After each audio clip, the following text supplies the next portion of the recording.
প্রধানমন্ত্রীর সাথে দেখা করেছেন এবং শেখ হাসিনাকে ফেরত দেওয়ার ব্যাপারে পররাষ্ট্রমন্ত্রীও বলেছেন যে হাসিনাকে ফেরতের ব্যাপারে তাগিদ জানিয়েছে। তো আসলে ভারতের সাথে এই সরকারি সম্পর্কটা কেমন হতে যাচ্ছে? মানে পত্রিকা জুড়ে সেই ৫ই আগস্ট থেকে আমরা দেখতে পাচ্ছি যে বলা হচ্ছে যে একটা টানাপোড়েন অবস্থা। আপনি কি মনে করেন কিনা একটা টানাপোড়েন অবস্থা এবং সাথে, সাথে রাষ্ট্রপতি পদপ্রার্থী হিসেবে কর্নেল ওলিকে ঘোষণা করা হয়েছে। তো এই ঘোষণা ছাড়া আসলে কোনো পরিবর্তন হবে কিনা? বিএনপি ২/৩ সংসদে আছে। তারা কি কর্নেল ওলিকে ভোট দিয়ে জয়যুক্ত করতে পারে এরকম কোনো সম্ভাবনা আপনি দেখেন কিনা? আপনাকে ধন্যবাদ। আপনাদের এত জনপ্রিয় টক শো যারা দেখছেন তাদেরকে আমার সশস্ত্র সালাম। বিজ্ঞ সহ-আলোচক রকমউদ্দিন ভাইকে আমার শুভেচ্ছা। আমি আপনার কাছে খুব পরিষ্কার করে বলতে চাই, বাংলাদেশের সাথে ভারতের যে টানাপোড়েন, ভারতের পক্ষ থেকে এটা সৃষ্টি হয়েছে। একটা দেশ, পার্শ্ববর্তী একটা দেশের সাথে এই আচরণ কোনো সময় করতে পারে না। একটা বড় দেশ বলে দাদাগিরি দেখাবে, এইভাবে দেখানো মোটেই উচিত না। তারপরে সবচেয়ে বড় কথা হলো যে পৃথিবীর ইতিহাসে একটা দেশের প্রধানমন্ত্রী 15.5 বছর একটানা শাসন করার পর উনি পালিয়ে গেলেন। উনি পালিয়ে গেলেও কথা ছিল, ওনার সাথে সাথে ওই সরকারের যারা মন্ত্রী পরিষদ সদস্য ছিলেন, এমপি ছিলেন, নেতা ছিলেন, এমনকি সরকারের অনেক আমলারা পালিয়ে গেছে।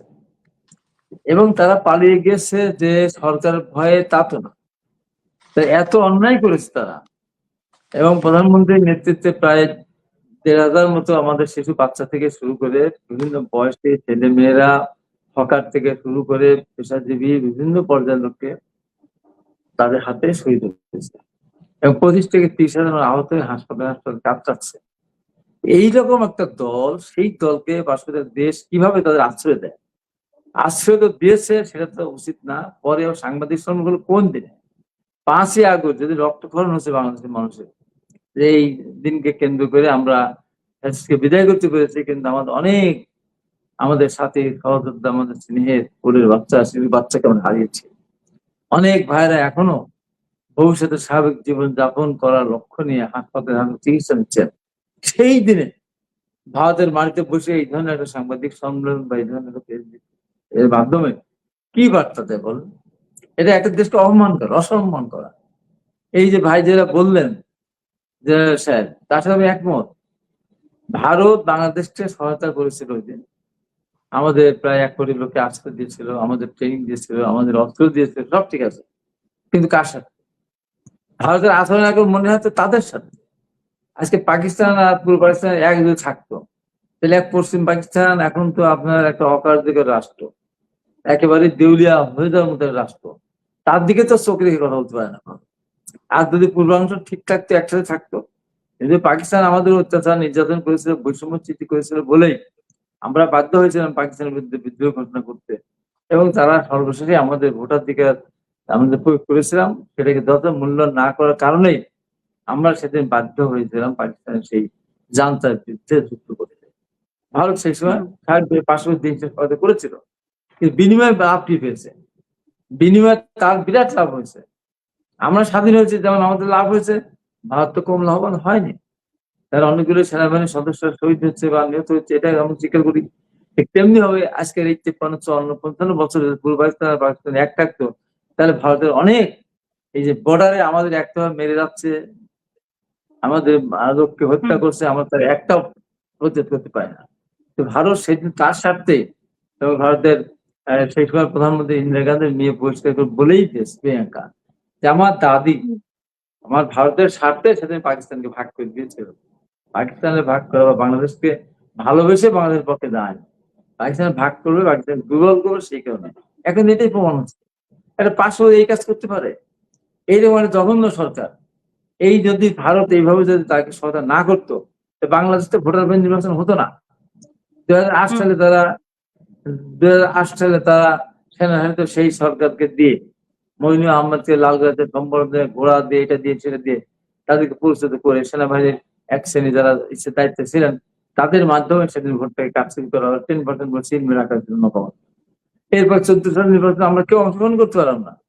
ভারত যদি পাশে না থাকতো অবশ্যই আওয়ামী লীগ আমাদেরকে নির্বাচনে নিতে বাধ্য হতো, আমাদের সাথে করে নির্বাচন করতে বাধ্য হতো, ক্ষমতা যে দাঁড় করে। আবার 18 সালের নির্বাচনে রাতের বেলা ভোট হয়ে গেল, আমি যেমন আহত হলাম, ক্ষতবিক্ষত হলাম, সেভাবে গুলি করা ভারত কি এখনো শেখ হাসিনার এইভাবে পাশে থেকেই কাজ এখনো করছে কিনা? সেইভাবে এখনো সেইভাবে কাজ করতে দেয়া। তখন তো তার সরকারের একটা লেবাজের আড়ালে করছে, এখন তো নির্লজ্জ ভাবে করছে, একেবারে নির্লজ্জ ভাবে।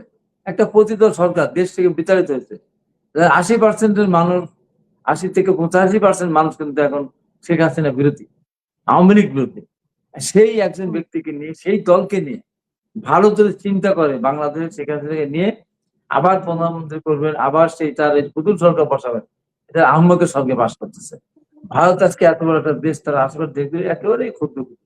আমরা জনসংখ্যা দেখতে পৃথিবীতে 9ম বা 8ম দিকে আমরা আছি। আর শ্রীলঙ্কা বলেন, মালদ্বীপ বলেন, আপনার নেপাল বলেন, সব ক্ষুদ্র ক্ষুদ্র রাষ্ট্র, এবং তারা ভারতের আজকের পক্ষে নেই। মালদ্বীপও ভারতের দিকে চোখ রেখে কথা বলে, ভারতের কথা শুনে না কেন?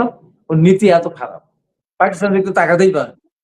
আজকে আমাদের উপরে তার অত্যাচার করে, জুলুম করে, নির্যাতন। ওই চায়নার সেনাবাহিনী ভিতরে ঢুকে গেলে তখন কুত্তা মুত্তা পালায়, কাউ খুশি মতো পালায়।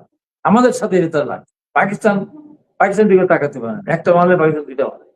আমাদের সরকার, আমরা মনে করি এতদিন যে ভারত দ্বারা, তাদের দ্বারা নিয়ন্ত্রিত, মানে দয়া দ্বারা ক্ষমতা ছিল, জনগণের ভোটে নির্বাচিত না। সেই কারণে ভারত যা বলেছিল সেটা তাই করেছে। আমরা কিন্তু তা না। আমাদের সরকার, তারেক রহমানের সরকার জনগণ দ্বারা নির্বাচিত। শত বিরোধিতা করার পরে, শত অপপ্রচার করার পরেও এই দেশের মানুষ, ম্যাডাম খালেদা জিয়া নেই, তার প্রতি দেশের মানুষ অগাধ ভালোবাসা ছিল। শহীদ রাষ্ট্রপতি জিয়া রহমান নেই, তার প্রতি মানুষের ভালোবাসা, শ্রদ্ধার কোনো কমতি ছিল না। তারেক রহমান অনুপস্থিত, সেই তারেক রহমানকে এদের যখন বিশ্বাস করছে, তারেক রহমান এই দেশে মনে করেছে শহীদ রাষ্ট্রপতি জিয়া রহমানের পরিবর্তে, ম্যাডাম খালেদা জিয়ার পরিবর্তে দ্বিতীয়ত তারপরে আর কেউ নেই, তারপর তারেক রহমান। সেই জন্য এত অপরাধের পরে তারেক রহমানকে ভোট দিয়েছে এবং 2/3 আসনে জয়লাভ করেছে তারেক রহমান।